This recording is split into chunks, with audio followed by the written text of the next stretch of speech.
Dear viewers, good evening to all of you. Today I would like to deal with active voice and passive voice. Under model 1, that is regarding statements. Tense-wise conversion of active voice to passive voice. Here, now we see simple future tense. Its structure is subject plus shall or will plus V1 plus object. Active voice. It's passive voice form. Passive voice form.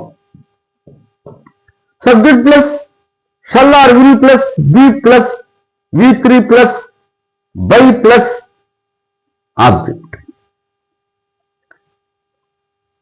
Example. He will finish the work. Will finish verb, the work object, he అనేది subject.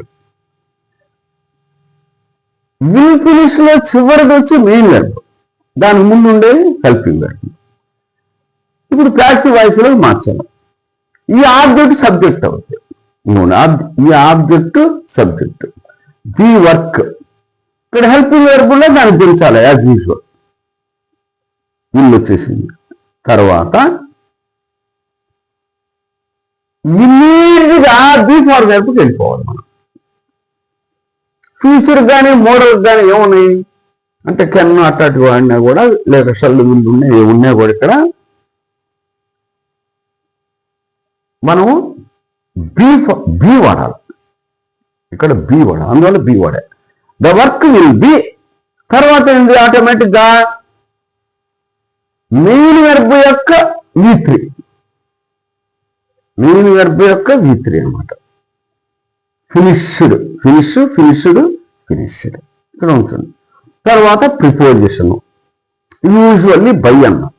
తర్వాత ఏంది active voice లో ఉన్నటువంటి subject ఇక్కడ object గా మార్చాలి. He ఏమైంది him. He ఏమైంది చూడండి, హిమ్ అయిపోయింది. అంటే మార్చాయి అన్నమాట. సబ్జెక్ట్ అయితే సబ్జెక్ట్ రూపము, ఆబ్జెక్ట్ అయితే ఆబ్జెక్ట్ రూపం. మన అవసరాన్ని బట్టి రూపం మారిపోయి. నౌన్లు అయితే మారవని ఇంతకుముందు ఎప్పుడో చెప్తున్నాం. ఇది గుర్తుంచుకోండి. Thank you very much for ever being with me.